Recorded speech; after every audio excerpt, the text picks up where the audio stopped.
Саламатсыңарбы достор? Салам балдар. Мен машина ойноп атам. Мен да сени менен ойногум келип атат. Кыздар да машина ойночу эле. Апам айтып атпайбы? Кыздардын колунан балдар эмне жасаса, ошонун баары келет деп. Менин апам деле машина айдай алат. Мен да сени менен машина ойногум келип атат. Шын элеби? Мейли, анда ойнойлу. Менин машинам чоң. Кум тартып баратам. А меники автобус. Мен кишилерди ташып баратам.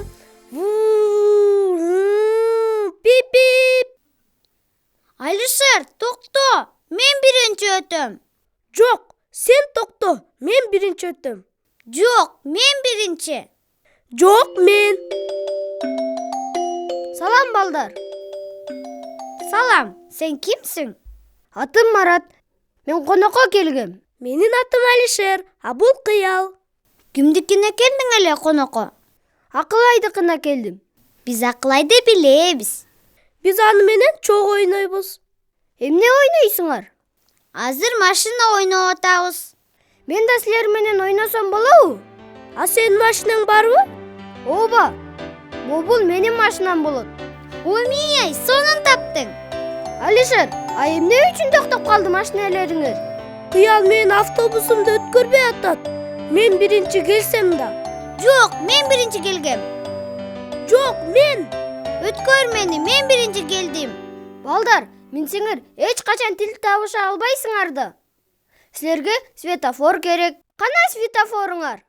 Светофор деген эмне? Алишер, светофор эмес. Светофор. Светофор эмне экенин билбейсиңерби? Жок, ал эмнеге керек? Мен да билбейм. Светофор эмне экенин. Азыр мен силерге айтып берем.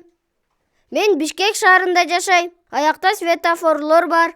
Атам айткан, көчөлөрдө авариялар болбош үчүн светофорлор турат деп. Көчөдөн өтүш үчүн машиналар менен жөө жүргөн адамдар өзүнүн кезектерин күтүп турушат. А светофор кандай болот? Кандай десем, узун темир таяктын учунда куту илинип турат. Ал кутунун 3 түстүү 3 көзү болот. Светофор улам бир көзүн ирмеп турат.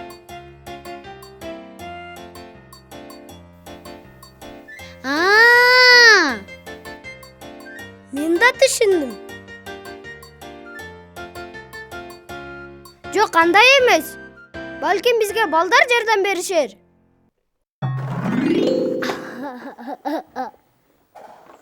Светофор жолдо турат. Светофордун 3 айнеги бар. Көзү жок, кирпиги жок. Светофордун көздөрү тоголок, төрт бурчтук эмес, тоголок. Светофордун 3 көзү бар.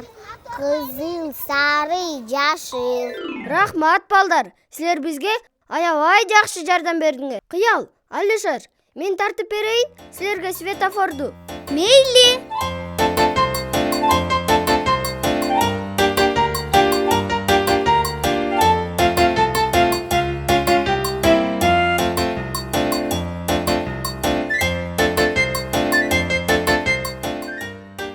Мына көрдүңөрбү?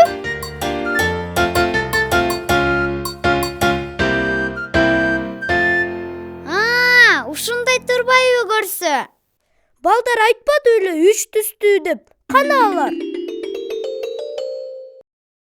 Туура, светофордун 3 түстүү 3 айнеги бар.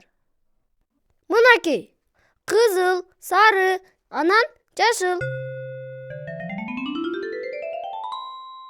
Эмне үчүн 3 түстүү болот? Кызыл, сары, анан жашыл. Ооба, алар эмнеге керек? Азыр мен силерге айтып берем.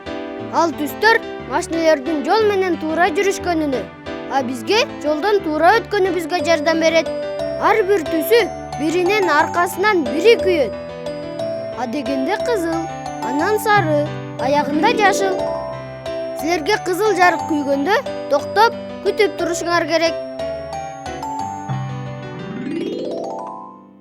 А сары жарык күйгөндө жолдон өтүүгө даярданышыңар керек. жашыл жарык күйгөндө жолдон өтүшүңөр керек.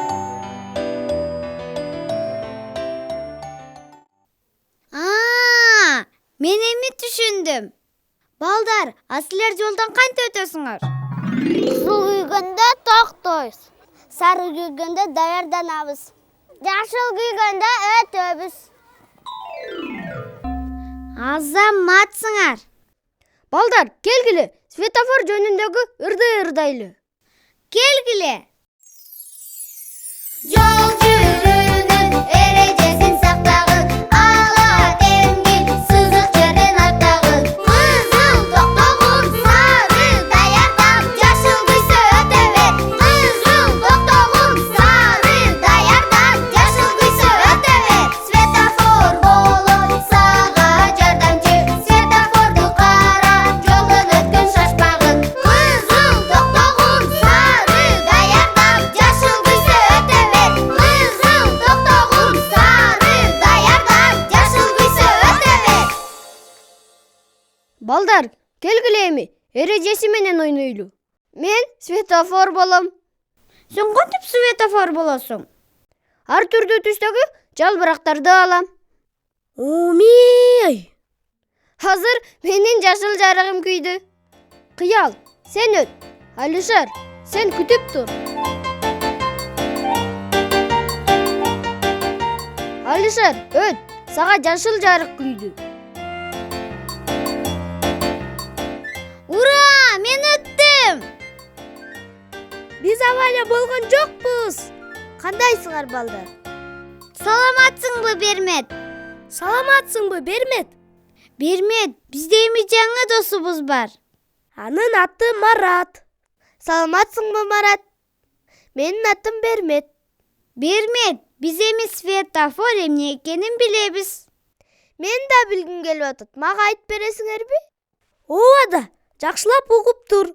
Светофор машинелердин бири-бирине жол бергенине, а кишилердин жолдон өткөнүнө жардам берет. Анын 3 түсү бар: кызыл, сары, анан жашыл. Кызыл жарык күйгөндө токтоп, өзүңдүн кезеңди күтүп турасың. Сары күйгөндө жолдон өтүүгө даярданышыбыз керек. А жашыл күйгөндө биз жолдон өтөбүз. Рахмат, балдар. Эми мен да светофор жөнүндө билем. Бизде биякта светофор жок да. Чын эле, светофор жок болсо жолдон кантип өтөсүң? Карагылачы машинелердин көптүгүн. Эгерде светофор жок болсо, анда жөө кишилер өтө турган зебра менен өтүш керек. Ура! Омей, көчөдөн зебра менен өтсө болот турбайбы?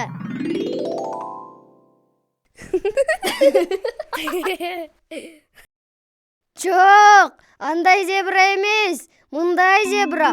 Аксыр менен сырдап, зебрадай кылып, киши өтө турган жол кылып коет. Ошон үчүн зебра дейт. Мына, жөө кишилер өтө турган зебра. Чын эле зебрага окшош турбайбы агала болуп? Ой, чын эле окшош экен. Марат, зебрадан кантип өтүш керек айтып берчи. Балдар, силер да билиңер келип атабы зебрадан кантип өтүш керек экенин? Жолдон чоңдор менен өтүш керек. Жөө кишилер өтө турган зебра бар жерден. Мен жолдон өтүп атканда дайым атамдын колунан кармап алам. Мен түшүндүм. Мен да түшүндүм. Балдар, силер түшүндүңөрбү? Жолдон өткөндө мама менен жетелик.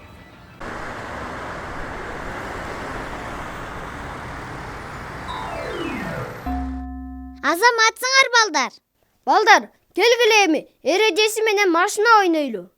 Келгиле. Мен светофор болом. Силерге жардам берем. Туура жүргөнүңөргө. Келгиле анда. Кызыл, токтогула. Өзүңөрдүн кезеңиңерди күткүлө.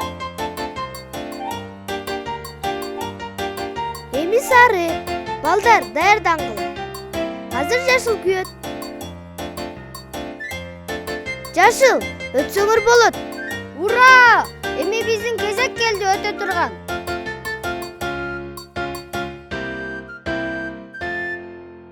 Көрсө биринин артынан бири кезек менен өткөн жакшы турбайбы? Биринин артына бири кезек менен өткөндө авария болбойт. Ошон үчүн жолдон өткөндө өз кезегиңерди күткөндү унутпагыла. Эгер кызыл жарык күйсө, кезегибизди күтүп, светофордун жанында турабыз. Жашыл күйгөндө гана жолдон өткөнгө биздин кезегибиз келет. Жашыл жарыкта гана көчөдөн өтсө болот. Көчөдөн чоңдор менен, анан зебрадан гана өтүш керек. Коштошчу маал келди. Жакшы калгыла, балдар. Көрүшкөнгө чейин, балдар. Жакшы калгыла.